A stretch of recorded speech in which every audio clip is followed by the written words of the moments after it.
hapon. Lumilipas ang panahon, kabiyak ng ating gunitan.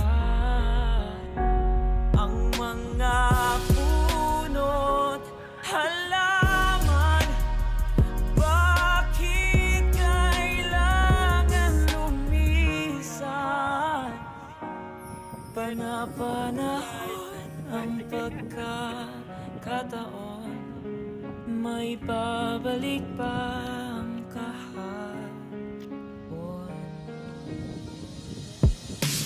Ngayon ikaw ay nabalik, katulad puri ng iyong pananabik, na makita ang